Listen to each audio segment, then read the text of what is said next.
and then share my screen.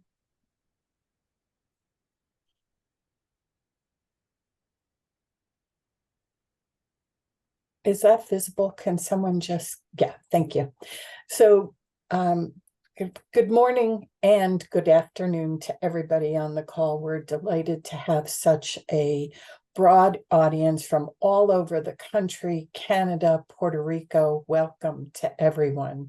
We're delighted that you're joining us to talk about creating policies that support reuse. I'm Marianne Ray-Molador of NERC, and we are the host of this forum. I also want to thank the Connecticut Department of Energy and the Environment for sponsoring the forum. The Northeast Recycling Council works primarily with the 11 Northeast states.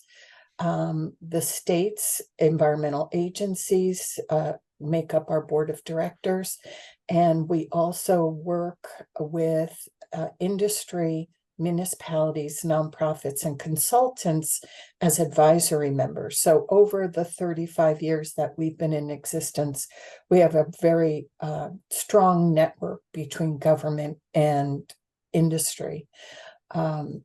And we work on all different topics related to sustainable materials management, source reduction, reuse, recycling organics, green purchasing. I want to give a shout out to all of our forum planning committee members, because this is the group that's at the core of the planning for these forums. And I can tell you, they've all been great to work with. And Heather Trim, who is part of our committee, she will be moderating today's forum. Before we begin, I just want to give you what our definition of materials reuse means. The reuse of durable goods, including construction materials, consumer and household items, electronics, books, textiles, and fixtures and furnishings. And at that, I will pass it over to Heather. Good morning, everyone. Heather Trim, Executive Director of Zero Waste Washington here in Seattle, where the rain has finally come. We've been wanting it. And I am just getting over COVID, so apologize for my voice. So we are so happy you all are here for this basically national discussion. And that's our goal with these forums, is that these be discussions. So when we get to the Q&A, we do want you to raise your hand and speak and discuss, as opposed to just going in the chat. You can also do your questions in the chat. So today we have three speakers, two from the city of Portland, which will go first, and then from the city of San Antonio. And so this is going to be, and this is our topic today, is on policy and sort of what is happening at the local level. We in each of these forums are trying to tackle sort of a different topic. And if you have an idea for a future topic forum, please contact us or contact Marianne and she'll convey it to the committee. So I'd like to introduce the first two speakers who will be speaking jointly, which is Lauren Zimmerman, who is I love this title, Embedded Carbon Analyst, COVID brain, analyst at the City of Portland's Bureau of Planning and Sustainability. And she's going to be speaking in tandem with Eben Polk, who's the Solid Waste and Recycling Manager at the City of Portland. Lauren has a very fun background building straw bale houses and things like that, but has also got a very strong architectural background, which is great for this topic today. And then Eben was his prior job was at Clackamas County in Oregon. So he's got the strong solid waste connection to the topic today of what are we doing at the local level in terms of policy to do deconstruction and salvage materials and reuse. So Lauren, I'm going to go ahead and turn it over to you, and you all will be for about 25 minutes. All right, thank you very much, Heather. I'll share my screen.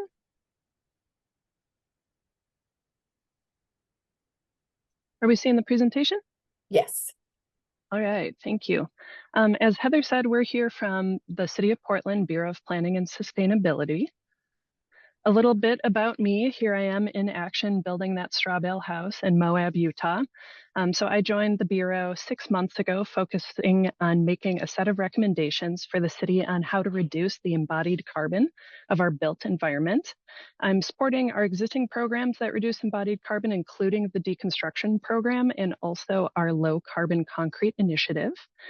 Previously, I built houses with a community group in Utah, Habitat for Humanity in Washington State, and then I worked in architecture for about 8 years, focusing on sustainable design and affordable housing. And I will hand it off to Evan. Thanks, Lauren. Hey, good morning, everybody, or I suppose maybe good early afternoon to some of you. It's great to be here with you today. Thanks a lot for having us. My name is Evan Polk, and I'm the City of Portland's Solid Waste and Recycling Manager. I have a background in environmental and public policy broadly, including climate policy, but have had an increasing focus on sustainable materials management over the last decade or so, focusing on waste reduction and recycling. Both Lauren and I, as Lauren mentioned, she's new to the city, and I am too. So I just wanted to acknowledge that the great work you're going to see presented here is the work of a lot of incredible folks who preceded us, including and especially Sean Wood, who earlier this year shifted to a job at the EPA. So we'll do our best in the Q&A to answer questions that you might have, but in the relatively high likelihood that there's a question we don't know the answer to, we'd be happy to find the answer and share it back through our hosts. So I'm just going to provide some context setting in our presentation today, and then Lauren, as our embodied carbon analyst, will give us the deep dive into our deconstruction ordinance and work. So next slide, Lauren.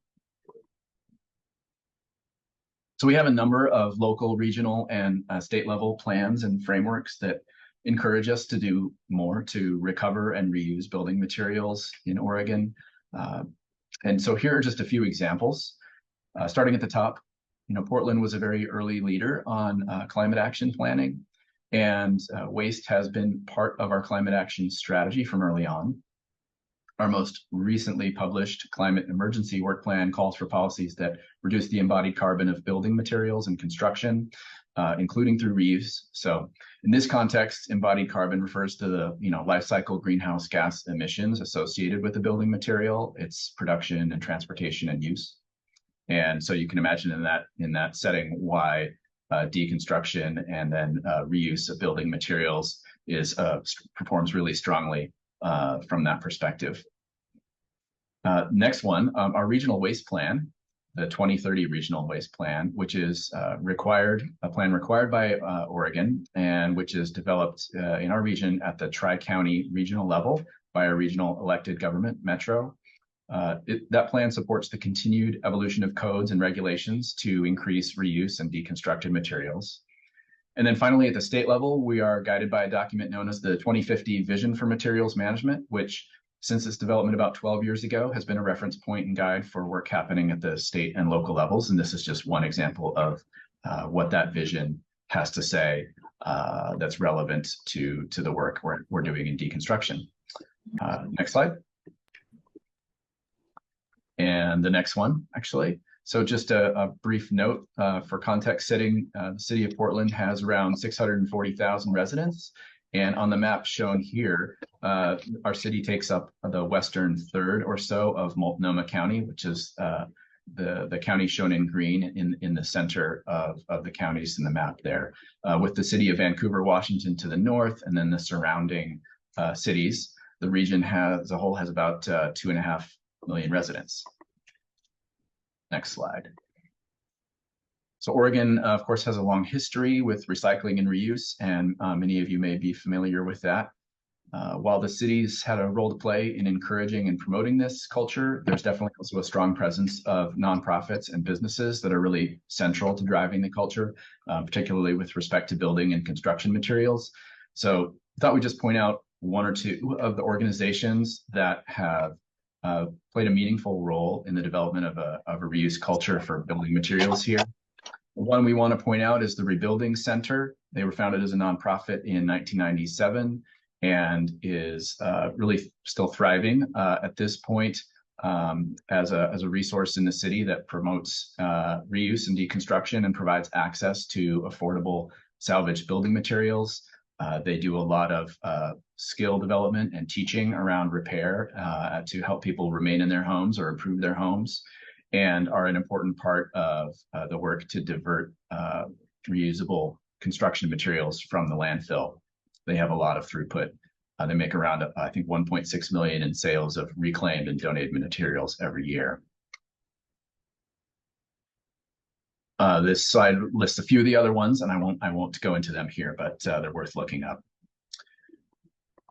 So institutionally, I think a strong characteristic and contributor to Oregon's and our region's success is the talent that sits within a few different institutions here, and especially then how we collaborate together. There's some overlap in the roles that are outlined here on this slide. So they're not quite as simply differentiated as the slide suggests, but generally the city of Portland is responsible for recycling, garbage and waste reduction and collection services. We also have a policy history of banning certain types of waste, for example, a longstanding ban on styrofoam takeout containers. Metro is our regionally elected government, and they're responsible for planning our region's growth. But they also oversee waste disposal to landfills and maintain our regional waste plan. And finally, DEQ, of course, is a very active state agency when it comes to sustainable materials management, and provides a lot of support both at the regional and local level. When local governments have, something emerging that we're trying out, they will often provide support and help us replicate those things around the state. Next slide.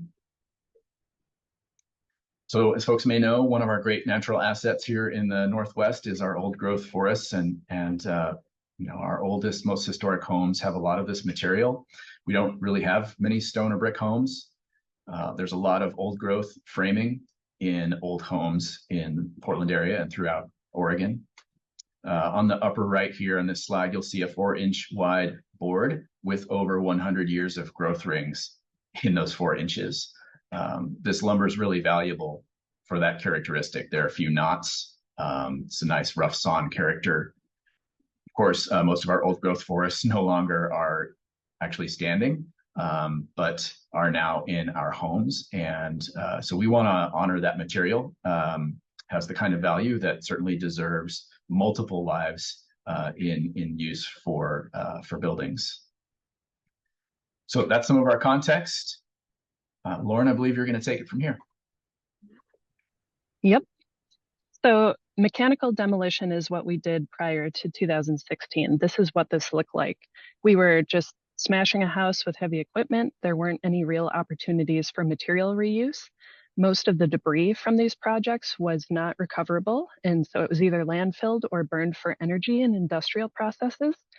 But following the Great Recession, Portland began experiencing a huge spike in demolition. We went from around 125 demolition applications a year in 2019 to 2011, up to 375 in 2016. So the economic recovery in the real estate market was really driving the demolitions to make way for multi-unit apartment buildings and more expensive homes. So Portlanders came together and shared their concerns about the mechanical demolition, the waste, the hazardous material exposure, and the loss of neighborhood scale and character. There was a big opportunity here because at the time, about 35% of Portland's waste stream was construction and demolition material. So what did we do about it? Since the late 80s, Portland had a 35-day demolition delay so that community groups, anyone who wanted to work on getting historic status of a building could have that time to make an appeal and go into an appeal process. The problem with that old 35-day delay is there was a big loophole, the type of thing where you could leave one wall standing and call it a remodel, or it was a little loose to call the site hazardous and get the demo happening sooner. So in 2014, our Historic Landmarks Commission recommended to the City Council that the demolition delay ordinance be revised to make sure that loophole was caught up. And that involved redefining demo as at least 50% of the existing structure. City Council made those changes. closed the loophole in 2014, but held off on deconstruction. Instead, they requested that our Bureau, Planning and Sustainability, convene an advisory group and come back with recommendations on how to advance deconstruction. So here we have listed an example of all the stakeholders who were involved in this deconstruction advisory group.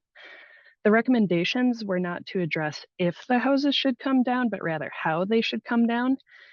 So these stakeholders got together with our former colleague, Sean Wood, to come up with those recommendations. And one thing I want to note here is in terms of allies, it was great to have this request coming from City Council. That meant that the community activist groups were successful in elevating the demolishing Portland issue as a meaningful issue for the city. So things moved fast. The Deconstruction Advisory Group unanimously agreed on recommending a phased approach, start with incentives, followed by requirements that could grow over time.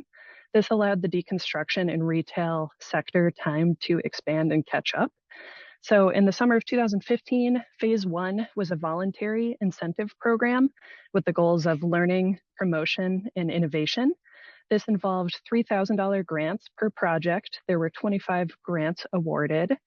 And this acted as the proving ground for the deconstruction ordinance, helped us figure out things like our signs, our forms, our receipts, all of our processes, and how much staff time it would take to manage this program. Phase two showed the requirement of going in 2016 that all houses and duplexes built in 1916 or earlier, or any house designated as a historic building, regardless of age, had to be deconstructed by a certified deconstruction contractor. And then a little over 3 years later, in 2019, we expanded the ordinance by raising the year built threshold from 1916 up to 1940 or earlier. So this kind of shows that mix of how many homes we were seeing in our demolition permits of each of these ages of our buildings. So instead of focusing on a certain zone, area, quality of building that might be, inequitable in its impact to certain areas in the city, the ordinance uses a year built threshold. This allowed us to do kind of right sizing so that the industry could catch up. 1916 or older captured about a third of demolition permits that we were seeing. Moving up to that 1940 is 2/3 of all house demolition permits, and we will see about expanding in the future. So the original deconstruction ordinance had a goal of expanding the year built threshold intentionally with that phased approach. This meant that we needed to both defend our existing policy and persuade City Council why we should expand it. A couple of different trips to City Council. We did this by highlighting the economic and environmental benefits and outcomes of the existing policy, including the carbon benefits. For the original ordinance, we pointed to the understood benefits of material reuse over other end-of-life fates, including recycling, burning, or landfilling. But with a return to City Council, we really had to have a more complete analysis of the carbon benefits resulting from the policy. And our partner, Oregon Department of Environmental Quality, came in and helped us again. They completed an analysis and report allowing us to show the carbon benefits using actual data from the deconstruction projects. So why 1940? Did we set that as our final ordinance for today? That's due to the quality materials, the valuable old growth lumber, like Eben said. Windows and doors were still often solid wood, or they were all solid wood, meaning they're repairable, and they're the easiest to deconstruct. Squeaky and leaky, but in good shape, as Sean used to say. No adhesives, super convenient, and no spray foam. So all those things led to easy to deconstruct homes. So a little bit about the training. In order to ensure the ordinance would be successful, we needed to have an adequate workforce in place at rollout. So we hosted a voluntary 3-day hands-on training for contractors in 2016 that started with just 16 participants. It covered 12 different companies, 10 of which were existing companies that had minority, women, or small business certification. And we offered a skills assessment at the end of the training. And then after the ordinance was already in place, we needed to make sure we would still have a pipeline of trained contractors to complete the work, especially as summer of 2017 was approaching. So to do that, we had another training, partnering with local pre-apprenticeship programs, and that really helped spread the information about this program and this line of work. We talked to nonprofits to recruit candidates for training and prioritized participation by women, people of color, and other disadvantaged groups in the city.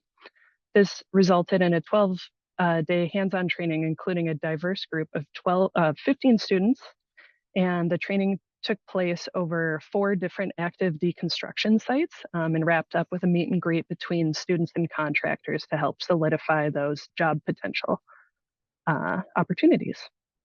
So I'll get into a bit of the nuts and bolts or nails and screws of the deconstruction program now. Here's a list of all of our salvageable materials from homes. This highlights the need for the contractor training in contrast to mechanical demolition, where you need to know how to run the machinery and smush everything into dumpsters or trucks.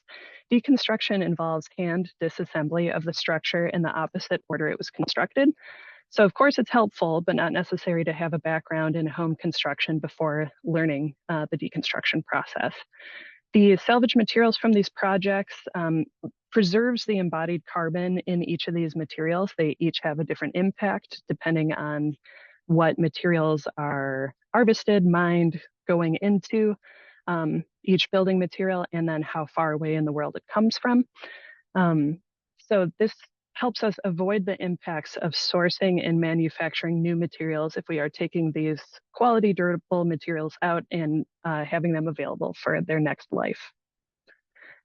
Certification requirements. So we use the build reuse training and curriculum for purposes of becoming a certified deconstruction contractor. Those trainers must be listed on the National Registry of Deconstruction Trainers. On the contractor level, the contractor must be licensed with the Oregon Construction Contractors Board, and at least one person employed in the company must be certified by completing all 5 of the steps shown here. The one big takeaway on this is the 1-hour skills assessment of the contractor's knowledge and skills in deconstruction, just to ensure that each person actually working in this space learns how they're going to go about it. It is conducted on an actual job site where the contractor demonstrates proficiency in salvaging certain materials to maximize their value for reuse. So we are up to 17 companies. 4 of them are dedicated specifically to deconstruction. The other 13 offer demolition and other abatement services. The City of Portland does not take any ownership of the house or any of the salvage materials, but the increase in salvage material has supported the private and nonprofit sector organizations that take in the materials. We believe there's an appetite for more good material. Some of the easiest materials are wood and durable goods, but we have other organizations who are interested in expanding into other types of materials. Contractor admin, we have a post-deconstruction form. The most complicated part is probably listing all these salvage materials, anything that was not salvaged and why not, if so. This also identifies the destination for all these materials removed from the structure, excluding concrete that can go to a number of places, but we want to know the specific organization or place that the materials go to. There are a few ways you can get exemptions. One is if the structure is unsafe or hazardous, that requires a letter from a company or organization, structural engineer, Portland Police Bureau, Portland Fire and Rescue, hazardous material professional, with credentials to perform work in the state of Oregon. So we wanted to make sure we had serious, reasonable review of whether a structure was unsafe or hazardous, so that we weren't just creating another loophole to get out of our deconstruction program. Also, there are times where we have limited reuse that might be from damage due to rot, fire, presence of large quantities of mold, things like that might mean there's a very limited reuse potential. All right, so now I'll get into the impact on our program. Since 2015, deconstruction has grown to be the predominant method for removing residential structures in Portland. It has grown to account for about 2/3 of all house demolition permits since 2020. From our last fiscal year, we saw 107 homes deconstructed, 415 tons of wood recovered, and over 2,000 tons of other materials that would have been disposed of. Additionally, 353 other types of items, such as cabinets, appliances, lighting, sinks, tubs, and windows, were recovered. Benefits and outcomes. In the span of 6 years, we went from 2 whole house deconstruction companies to 17. There are now 3 new salvage retail locations. A lot of those companies found with the warehouse space they had, it was easy and profitable to open up a salvage retail material space. There have been even more opportunities for women, people of color, and other underrepresented communities in the field to join in construction. And another outcome of this process is that it contradicts the cliche about government rules slowing things down. In our community, building sites where deconstruction was used are typically getting started a few days ahead of traditional demolition permits. Eben and I are interested in looking into why that is. We suspect it has a little bit to do with some of the delay on hazardous materials and abatement versus all the information you get out of a site when you do deconstruction. Getting into those hazardous materials a little bit more, this pushed new requirements for mechanical demolition because it generates less lead paint dust and increases the likelihood of discovering any unabated asbestos. So that, as you've heard a few times in this presentation, we have local Portland ordinances and then Oregon DEQ have really partnered to push policies back and forth. So part of this program made changes at the state level that led to new requirements around mechanical demolitions. One interesting outcome of that we didn't realize would happen is that change on the state level increased the cost for mechanical demolition to ensure we didn't have these hazardous materials. And so now the mechanical demolition and the cost of deconstruction are usually pretty comparable. So there is no longer the fiscal incentive to just knock a house down. Another note here is we have the information here for waste diversion. We specifically track lumber and wood only, tracking for the carbon impact of each different type of material. They vary too much. I would love to get that information as an embodied carbon analyst, but the products, where they're from, where they're going to, what they are, vary so wildly that for the carbon impact, we track the wood only. And that net impact has been, to date, the equivalent of removing 950 gas vehicles for a year. And an interesting note here is, versus other policies we have in waste to reduce a particular type of item, one house deconstruction would be worth about 5.4 million plastic straws. So just an example of deconstruction being an absolutely enormous impact over other types of policies. More benefits and outcome. Preservation of our built history in Portland. This includes the craftsmanship, the style we have of our beautiful old homes, the materials, this wonderful old growth lumber and other classic materials. These pictures you see here are from a building that was received materials from our Access to Access program.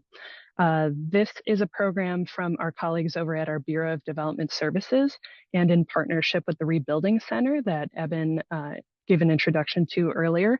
They provide any reused materials to Portland homeowners or property owners who are qualified as low income.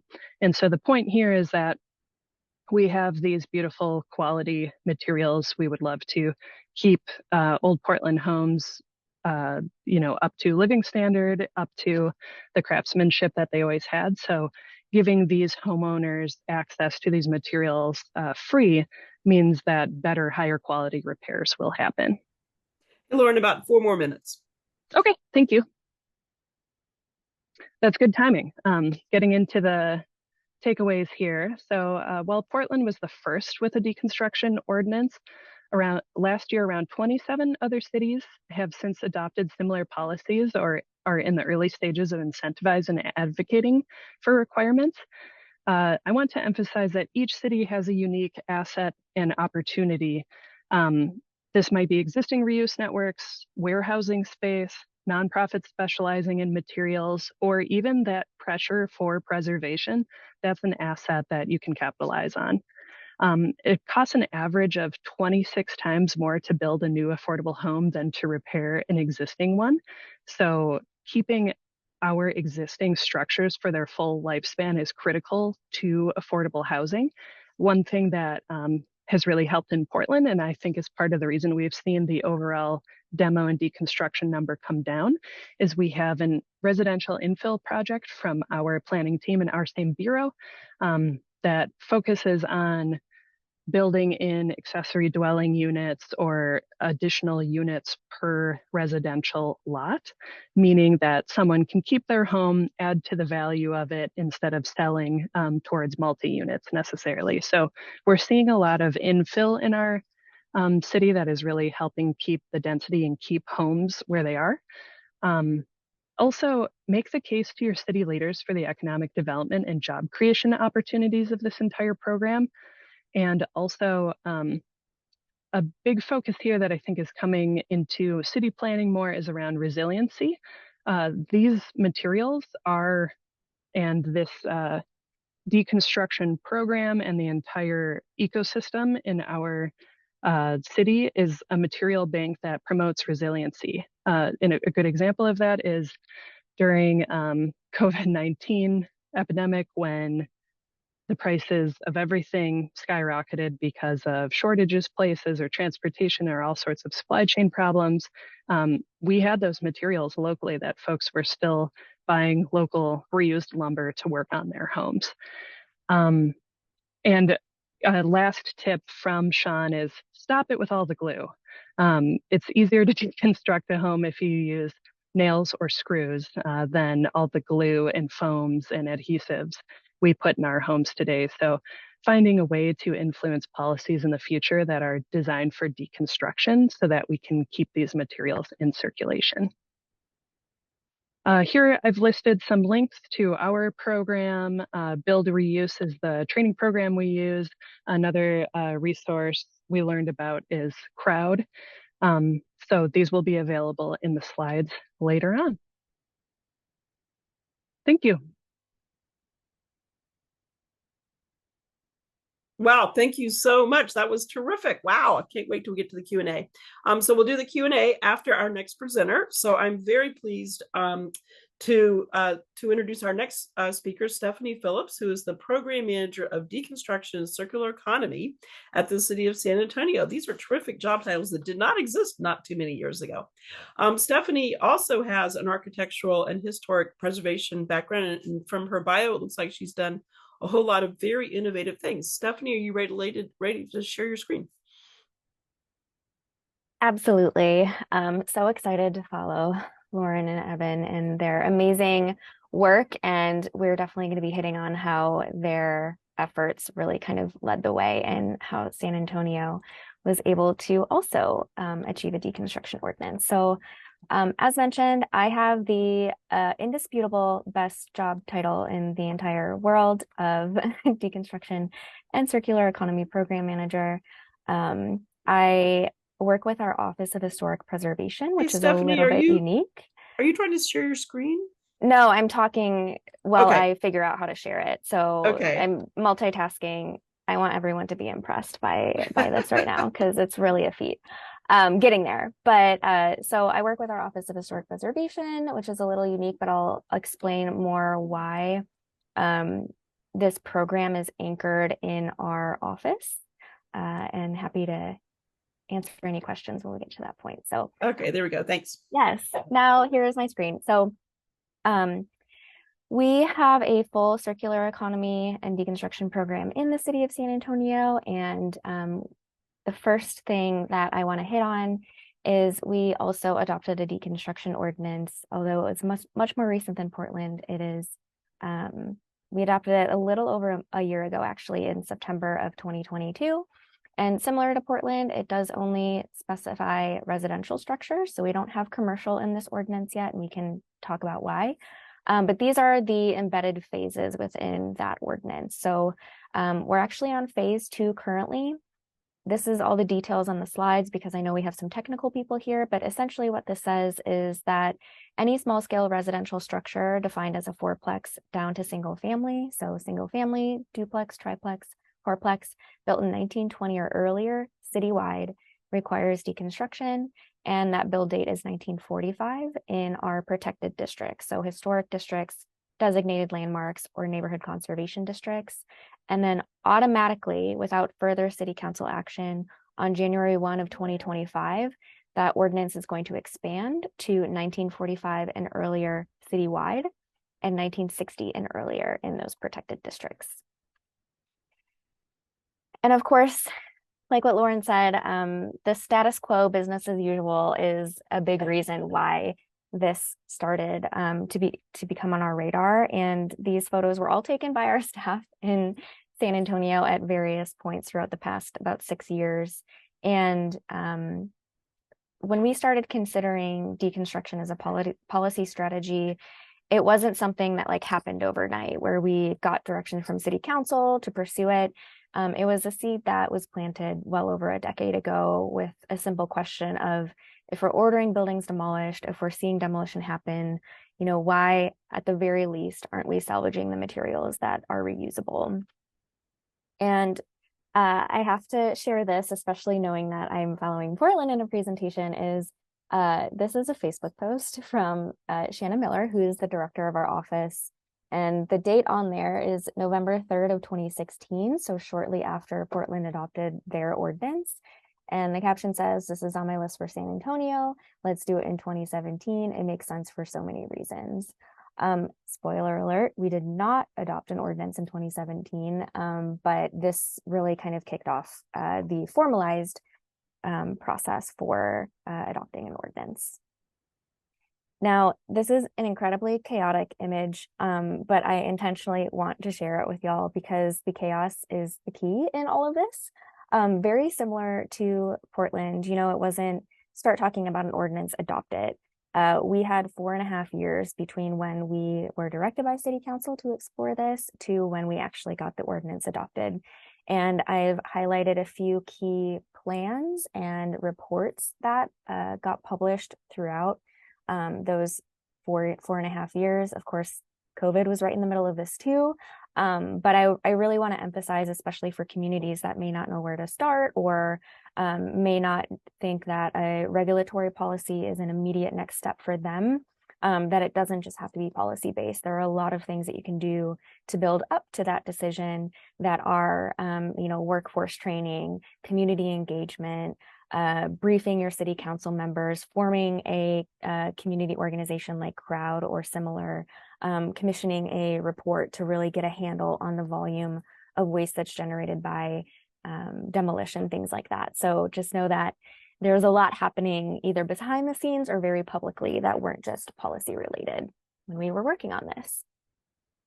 And very similar to Portland, when we got direction from City Council to explore a policy and related demolition issues, our first major step was forming what we called a deconstruction advisory committee, and just examples of those stakeholders on the right hand of the screen.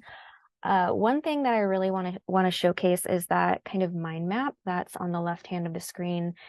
This is a very early outcome from those discussions with all of these stakeholders, which, mind you, didn't always like interact like in the day-to-day life. Like large scale developers and major preservation or environmental advocates, they're not always running in the same circles or communicating routinely. So there's such a great benefit in bringing all of these stakeholders together to have those discussions. But this mind map is something that we have used as a very simple visual tool to continue discussing the importance of this policy in our own locality. And I'm actually going to use these 6 kind of key buckets of topics to frame my entire presentation, just because when we get questions about how we garnered the political will to adopt a deconstruction ordinance, especially in what I refer to as a very hostile state for environmental policy, Texas, these dimensions are something that we really wanted to communicate very clearly and consistently to all of our stakeholders, that we're not just talking about waste reduction, we're not just talking about sustainability and resiliency. Of course, that is part of it, but we're also talking about public health of our community. We're talking about historic and cultural preservation, workforce dimensions, as Portland mentioned, and then we're also talking about affordable housing and equity. These are all things that simply deciding how to take a building down differently directly affects.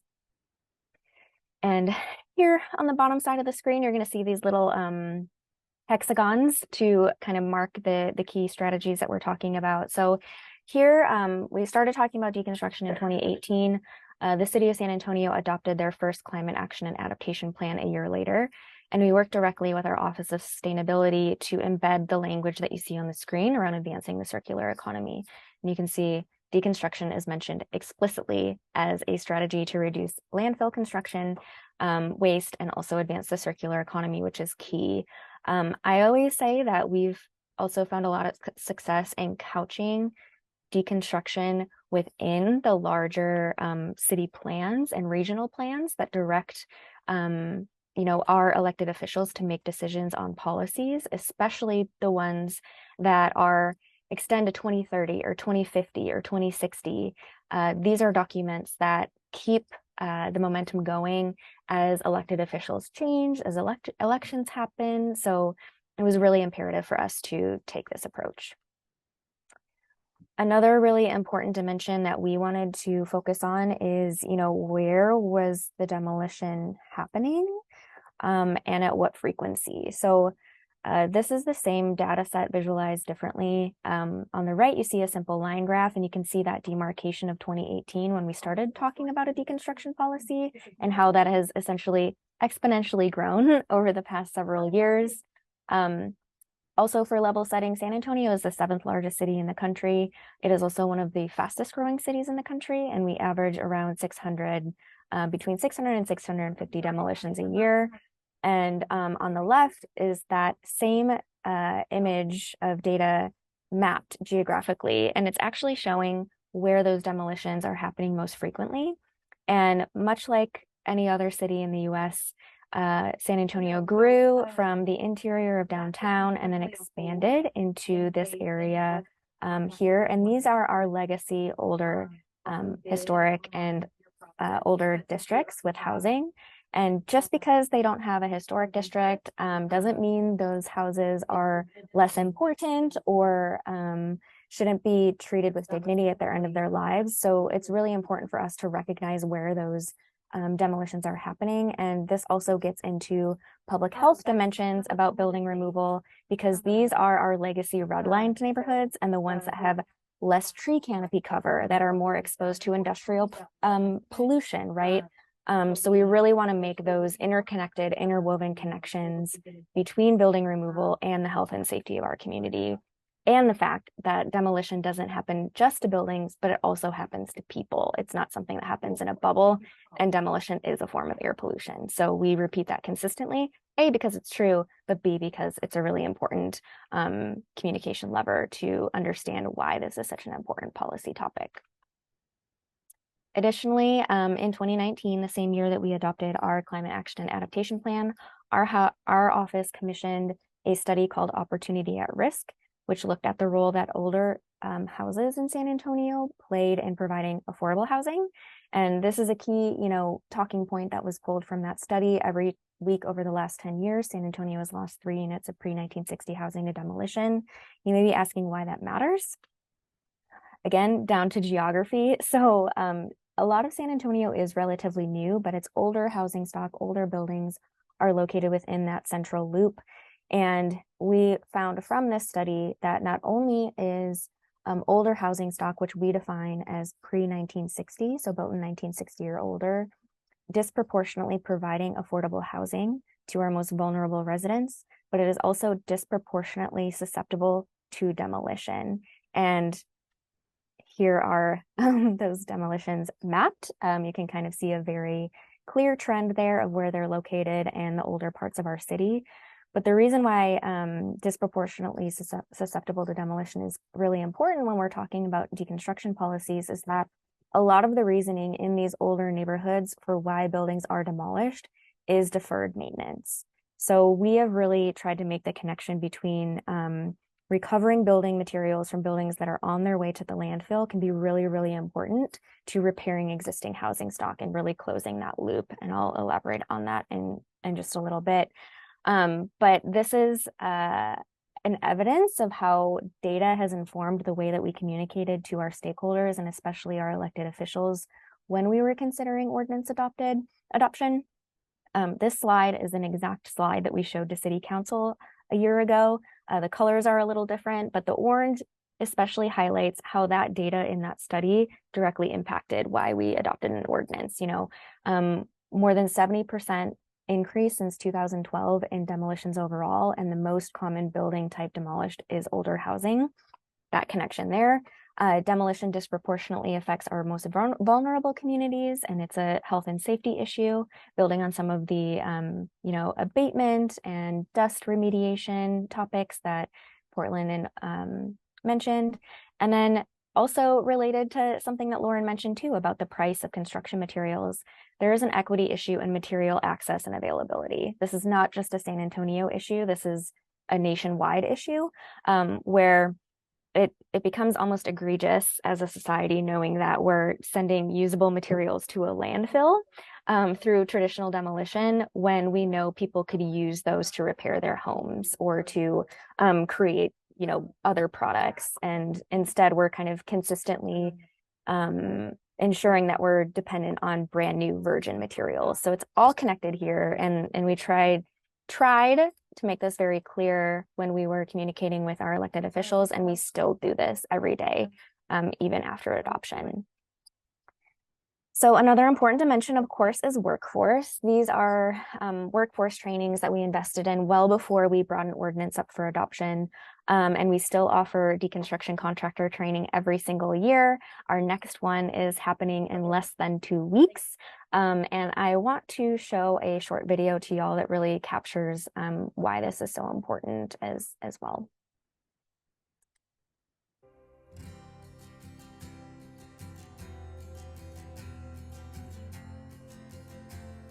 We are here on a property on Fitzhugh Road, which is owned by the San Antonio River Authority.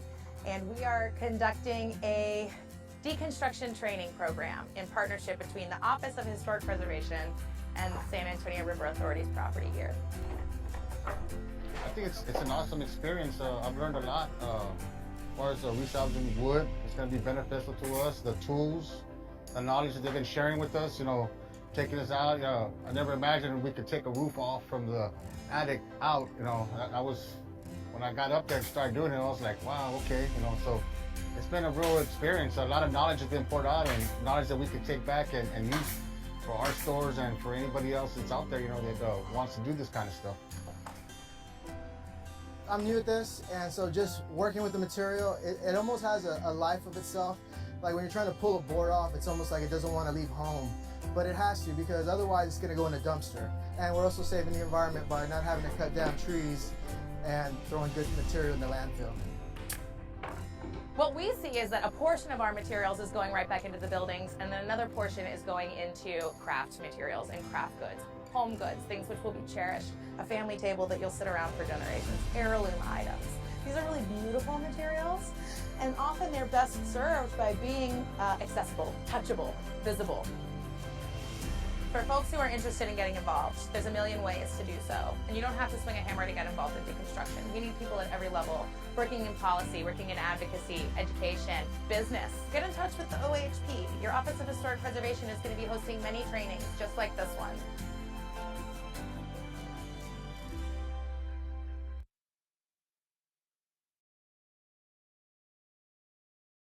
Okay, so I want to hone in on a comment that was made by Jesse, one of our trainees from last year. When you're trying to pull a board off, it's almost like it doesn't want to leave home, but it has to because otherwise it's going to go into a dumpster. I see some comments in the chat already about how the perception that deconstruction might result in more building removals instead of more preservations. And I think one thing that we have made really clear and continue to make clear is that deconstruction is a demolition alternative. It's not a preservation alternative. So the decision on how the method for how a building removal happens in San Antonio is the decision that's made after all efforts have been exhausted. And I think that's one reason why it's really, really great that our program is housed in an Office of Historic Preservation, and why it's really important for preservationists to be at the table for these policy discussions, because ultimately, I think a lot of our success in seeing this is a result of having a very, very strong preservation ordinance, and one that really prioritizes adaptive reuse or rehabilitation before that decision is made. But one other thing that we also make very clear is that deconstruction is a legacy trade. Our office for over 15 years has held wood window workshops, traditional trades training, architectural carpentry, basically a concerted effort to rebuild our local pool of contractors to repair and restore buildings, right? We hear a lot in communities that there just aren't people available to do the work of rehabilitating existing historic buildings, repairing windows, repairing siding, all of these things that are specific to older buildings. So that is what we focus on with our workforce programs, and deconstruction is part of that, because ultimately demolition is a new practice. It's something that was brought to America after the advent of World War II, when we brought these amazing large dinosaurs of machines to quickly raise parts of our cities during urban renewal. And that deconstruction is what used to happen before we did that as a society. So these are things that are connected, deeply connected, and we offer workforce pathways both into building rehabilitation and deconstruction, and consider them reciprocal.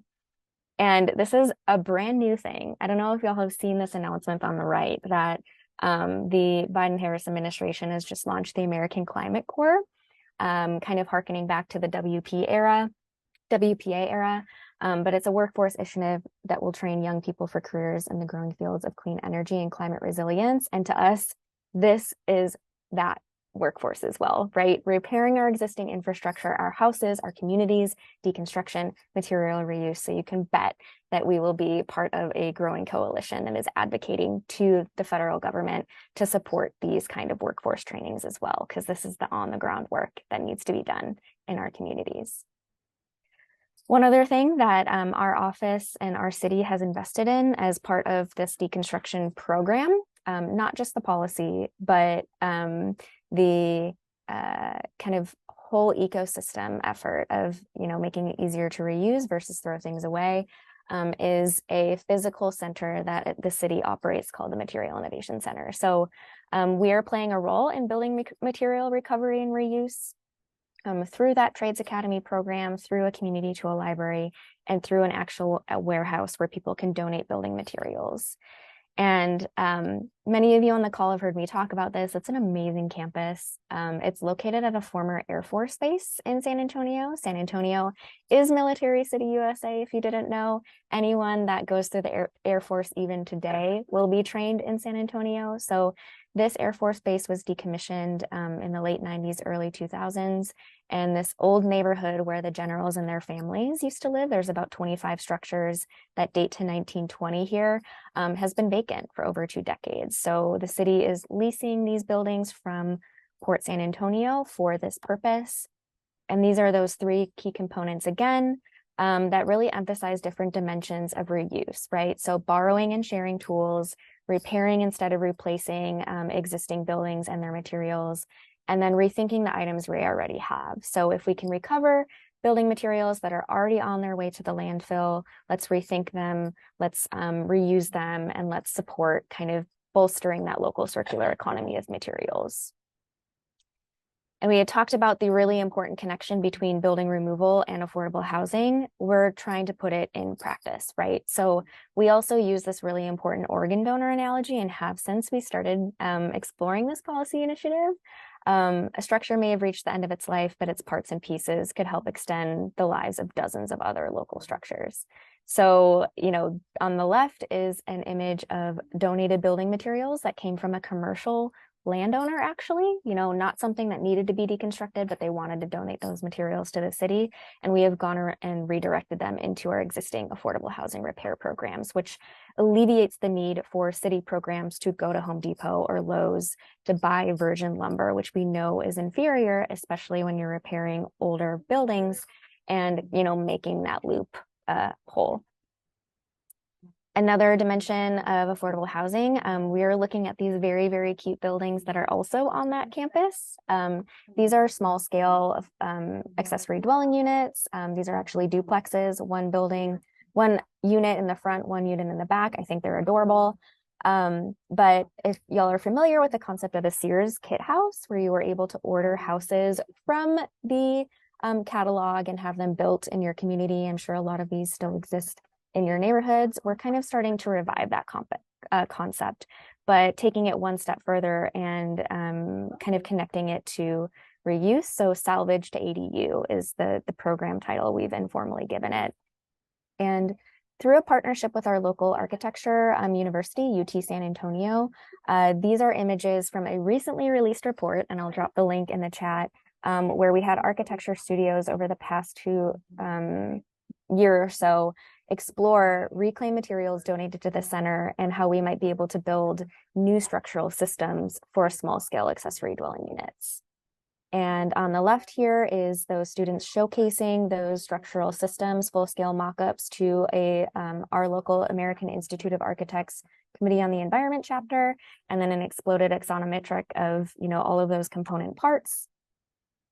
And even going so far as to think about material provenance information. So tagging them, being able to use a scanner to a QR code to say, here's the dimension of this material, here is where it came from, right? So if it's a deconstructed building, which site did it come from? When was it built? What are the important cultural dimensions of that building? And making sure that we have this, trail of where those building materials are coming from and going. And then even going into how augmented reality can help build these structures. Like if you would have told me a year ago that we'd be talking about VR to build new small scale accessory dwelling units, I would have been like, you're crazy, that's impossible. But it is happening because of this program. And this is also a super recent example of, community engagement and engaging our architects.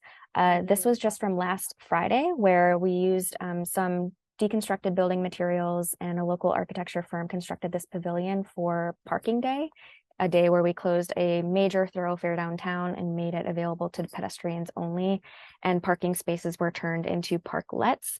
And this pavilion is called Deconstructed Pavilion, and everything was built to be disassembled, bolts, no glue, Lauren, and this architecture firm is actually disassembling it as we speak, and those materials are going to come to our center so they can be reused in other applications. So we love highlighting how it's not just the policy, it's not just the regulation, but it's actually helping bolster this ecosystem that previously did not exist and forge these partnerships that we previously didn't have. So circling way back to the policy itself, these are some of the data points that we collect with our ordinance. We also have a pre and post deconstruction form, landfill diversion rate, types of and quantities of materials salvaged for reuse. We do require the reporting to include some of those smaller building materials, so fixtures, doors, windows, things like that. We also collect qualitative data. What are the project challenges that you've run into? What are things that you didn't expect when you were opening up the walls? What is the workforce impact? So we can adequately evaluate the efficacy of our program and recommend new strategies for helping it succeed. And then here's the kicker. So we've actually had 2 buildings that have converted from building removals to preservation because of this ordinance. And that is because some of our certified deconstruction contractors are also general contractors that offer rehabilitation services to older buildings. So in the beginning of this year, we had a contractor walk into a building that wasn't designated, got approval for removal, but was built in 1910, so it required deconstruction. And he looked around and looked at her and said, have you considered rehabbing this building? And she said, no, I've been told that it's terrible and can't be saved. And he's like, no, this is a great frame. This is a great option. Like, we can absolutely meet the needs of what you want your new house to be through this existing structure. And that would have not happened, right, if we didn't have this new touch point for how buildings are removed. So we didn't expect this to happen. But of course, this is stuff that we're going to continue to document because of how imperative it is to reuse whole buildings as a first step. So we've only had the ordinance be in effect for less than a year, so we have less robust statistics than Portland, but we'll keep reporting out to these groups in the future. We have had 23 deconstruction projects completed. Our ordinance also requires rear accessory structures like carriage houses and garages to be deconstructed, so those are some of them. And then we have 34 that are in various stages of the approval queue. Some of these are city ordered deconstructions, but still moving through the process. As I mentioned, at least 2 house removals have converted from removal to rehabilitation projects, which is great. We have trained 35 individual people in deconstruction techniques since the ordinance was adopted, and that will be doubled by this time next month because we'll have 2 weeks of contractor training that is coming up. We published the Design Follows Availability Report, which is the report about that salvage to ADU research. We've also redirected donated materials to 3 affordable housing repair projects, 5 workforce training cohorts, and 2 UTSA architecture studio projects through the Material Innovation Center. And then we're definitely looking at increasing the capacity of that facility, largely because of these stats. We have seen a 350% increase in material donation requests in 1 year.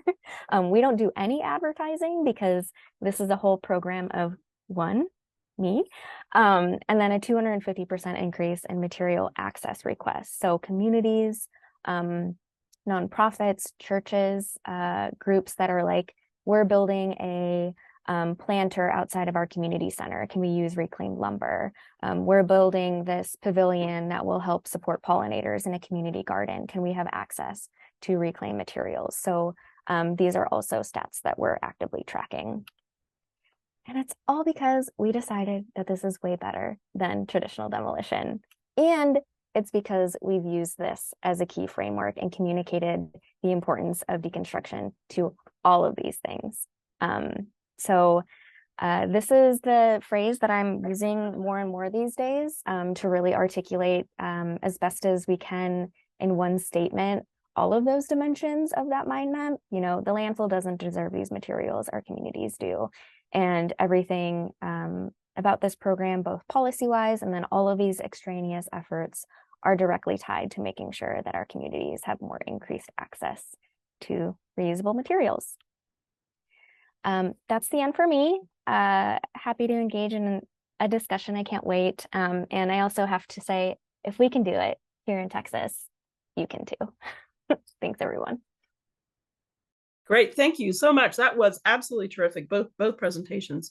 All right, we're going to go into Q&A. Our preference is if you can raise your hand. We want to make this a national dialogue, so please raise your hand if you have a question. But I'm going to go ahead and start with some of the questions in the chat while we're waiting for people to raise their hands. The first question, I think this would apply to both of your programs, is from Edwin. What is the percentage of materials recovered versus those being disposed of, I guess maybe per unit, per house, per something? And let's start with Portland, then we'll go to San Antonio. Yeah, sure. That's a great question. And I think I saw a similar one from Krista and maybe others in the chat. So looking at our 2022 data here in Portland, and this is just what's been reported to us by deconstruction contractors, and those data have not been audited. So really, I don't know how much confidence we can have in them, honestly, but assuming for the moment that it's good data, we saw about 15% of the wood waste tons disposed are going to salvage. And the variety from project to project is huge. The high was 67% of wood waste getting salvaged, and the low was 1%. We don't have stats for the other deconstruction materials coming out of those homes right now.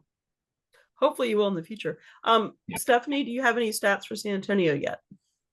Yeah, so this is about 8 months of data. So it's also very much not audited. I'm going to give you a diversion rate versus breaking down every material just because we haven't gotten to that point yet.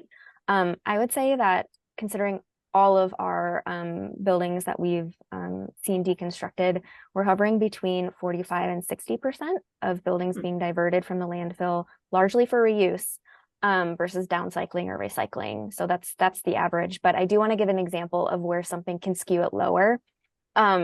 So San Antonio has a lot of what I like to call Frankenstein houses. You have older buildings that have grown and grown and grown over time that may be resonant for a lot of communities.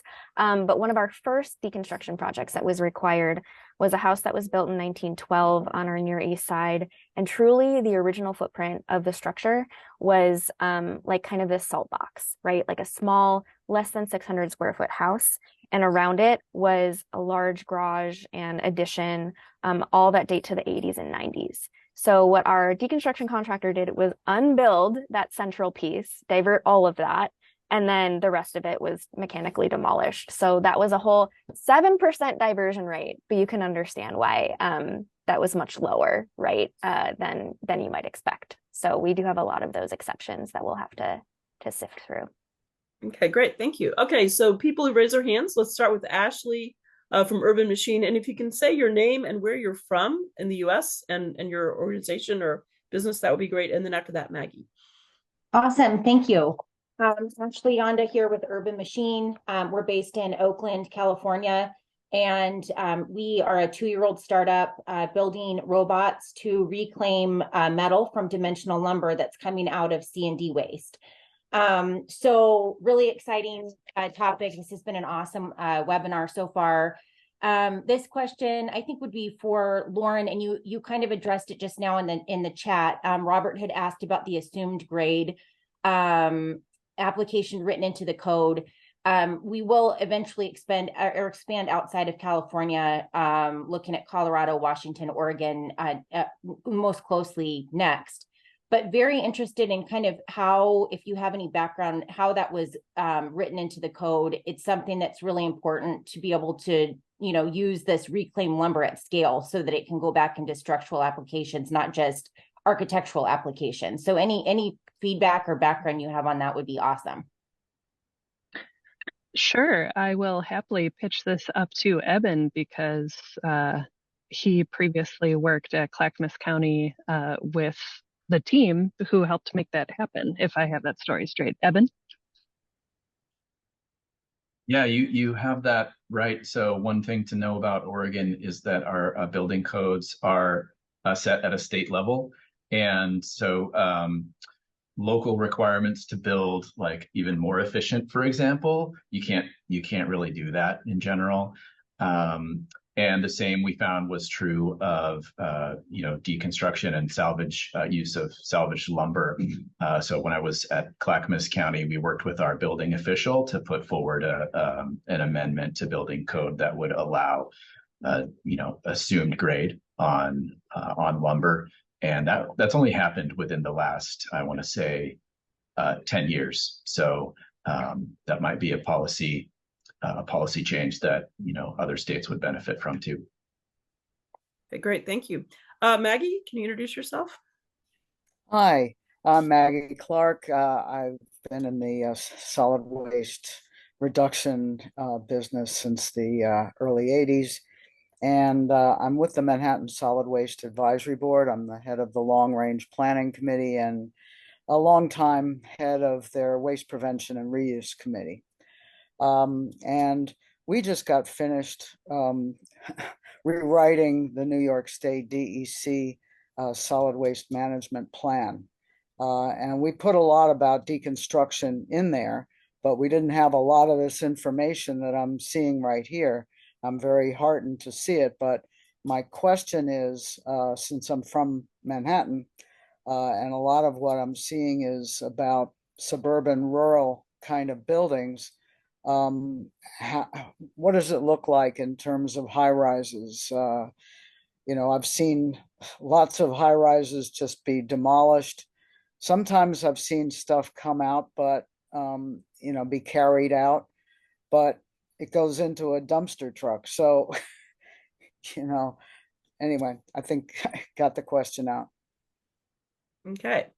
Stephanie, you want to start?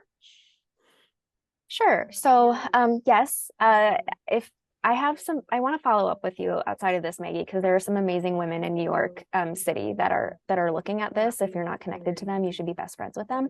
But yes, obviously high rises are a different beast than like a single family residential structure.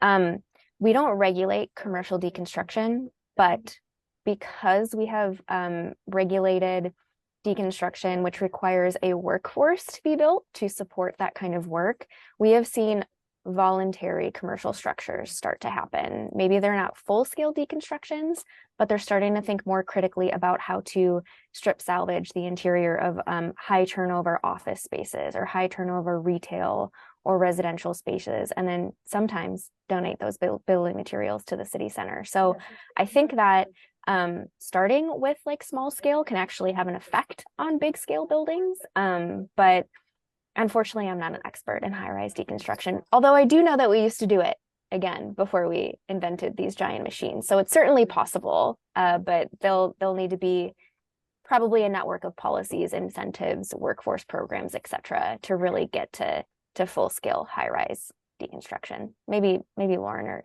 Evan have better suggestions. Yeah, I want to emphasize what you said there about starting at a smaller scale has an impact to scale up to commercial. We've had a number of commercial, what would be termed commercial buildings, go through deconstruction, and they were more like schools or warehouses, things that weren't exactly high rise, but they knew there was a huge opportunity. And that also came with a ton of steel and concrete, and the steel and concrete isn't really recoverable. It's so difficult to parse out versus the lumber items. But I did provide a link in the chat too. There's a great New York Times article on Amsterdam is approaching this now. They deconstructed a 14-story commercial building.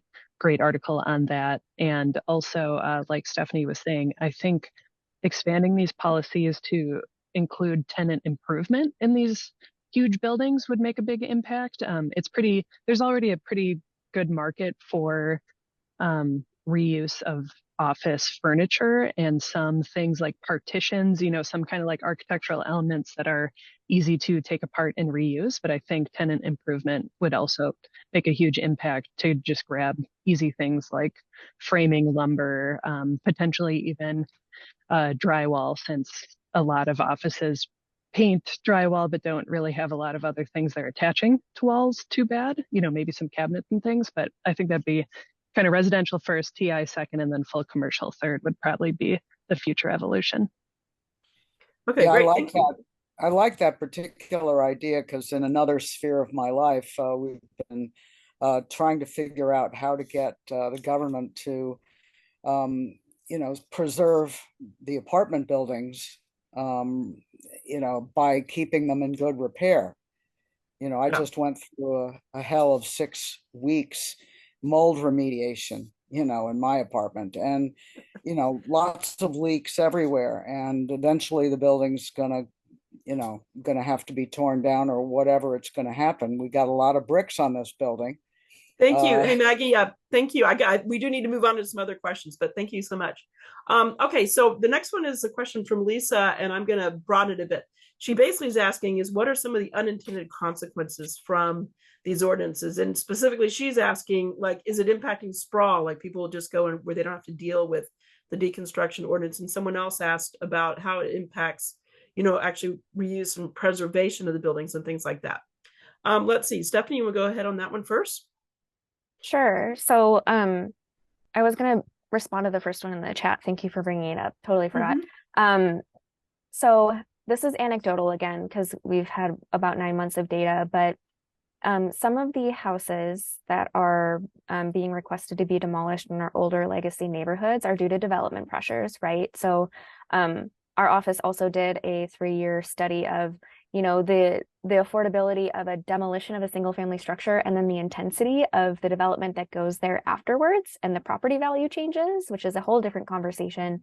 But we've seen some of these houses be sold and then rehabilitated as well to new owners because the original flipper didn't want to demolish it or deconstruct it. That's a good thing, if you ask us, where we're selling these properties to people that are retaining the existing structure that's there, and we'll continue to track that so we have better data on that. That is anecdotal. But then the second one about historic preservation, I mean, this is my bread and butter. I have a historic preservation master's degree. Like, I am a preservationist through and through. Deconstruction is a form of historic preservation, and it is a complement to our preservation ordinance. And I think one key thing, this wasn't the focus of my presentation, but you know, in our own profession, we always say we want to repair things in kind to retain our existing buildings in place. And the more we throw away whole buildings into landfills, the less of those materials we'll actually have access to. So I think it's something that just facilitates our mission of preservation, because we're increasing our local material bank of high quality older materials from buildings that were already going to go to the landfill, and using them for reuse. So I think, you know, framing it that way and structuring our entire program around reuse, right, versus like downcycling or just pure landfill diversion, has really been imperative of making that connection clear. Okay, great. Lauren? Or Eben? Well, I can this is a little bit speculative, but as far as the potential for an unintended consequence being potentially the encouragement of sprawl, you know, West Coast states have pretty pronounced housing crisis right now. And yet I don't think that, at least in Oregon, we would anticipate a deconstruction requirement to result in unintended consequence like that, partly because Oregon has a very strong land use planning and growth boundary setting process that considers a number of other elements or themes in looking at how to expand urban growth boundaries. Okay, cool. Let's see, Ida, can you introduce yourself? Hi, thank you. Ida Arab-Shahi. I'm with the DC Department of Energy and Environment. I was curious about, I had two questions. I don't know if you'll have time to answer both, but how, who is monitoring, or like who is taking the metrics for these deconstruction, who's managing the metrics for these deconstruction projects, as well as what sort of tools you have in enforcing the ordinances? Okay, great. Lauren and Eben, you want to go first on this one? Sure. So as I noted, we have a set of forms that need to be completed within 30 days of a deconstruction. That includes an inventory of all those materials that were salvaged or materials that weren't, and why not. So we really want to get the complete picture of what was all available there. Did we get it? Did we not? We do rely on the deconstruction companies to be honest about those materials coming in. And when the wood goes to certain places in town, we actually have the ability to weigh it, the tonnage of it, versus the tonnage that is going into dumpsters or trucks. So we have some of that. As far as enforcement goes, there are some site visits and checks on these things. There are enough folks in each part of the process who are now engaged in how this works, how their salvage inventory works, that it's there's a lot of faith and trust built into it, and a lot of community goodwill around that. As far as the demo versus deconstruction process, a lot of the figuring out if it's realistically too hazardous or damaged of a site, that's part of why we built in that you must get a skip class pass from the police, the fire department, from somebody saying that they reviewed it and they do agree the building is too hazardous to be deconstructed. And I think that is really critical, so that you have all these things up front to help enforcement, because we don't have the deconstruction police. Although Eben and I are very interested in making badges that show deconstruction police and going around to sites, but we don't have that yet. Great. Stephanie, how about enforcement and who's collecting the data? I mean, ours is really similar. It's all funneled through our office through forms. We do that similar strategy of site checks. And then I think what is very specific to both of our policies is that we have certified deconstruction contractors that do the work. And I think this is a really, really important point because having a trusted, trained network of contractors eliminates, I think, the excess need of city staff to pour through reporting data, because you're not just opening it up to like 1,000 people doing deconstruction for the first time that have never done it before, right? So that was very intentional for us to kind of follow Portland's lead. I have every single contractor on my phone, like my cell phone. I know them all by name. So that really helps in establishing that mutual trust. But we do also have violations and enforcement and penalties. We can remove their certification. If we really want to, we can remove their demolition or general contractor licensure with the city. And we also have the ability to levy fines and put them through to municipal court, although we haven't had to do that, and we try to avoid court at all possible. We like to work human to human. So we do have all of those parameters built into our ordinance. Those sound like decent sticks. I'm going to combine these next two questions. So the one question was, what do you know of as the difference between Portland and San Antonio, or maybe West Coast and sort of middle coast, middle area, differences in terms of reuse practices? And then also, do either of you provide any kind of economic feasibility worksheet to anyone in your community? Let's see, Samantha, why don't you go first? The first question about the differences between San Antonio and Portland. I mean, I guess I'll speak a little bit to San Antonio. So we're a really, really big city, but we are also a very sprawling city. We have a very dense downtown, well, not dense compared to a lot of cities, but then we have a lot of newer buildings on the fringes of our city limits. We also do have a very strong culture of reuse. I think that, our communities share that kind of mutual identity, where San Antonio's main economic driver is heritage tourism. You may have heard about the Alamo, for example. But and the fact that we have a robust preservation program and a training regimen that specifically trains up our local or our next generation of contractors and carpenters. So I think those are really important factors in how we've seen success, as well as, the efficacy of our preservation ordinance.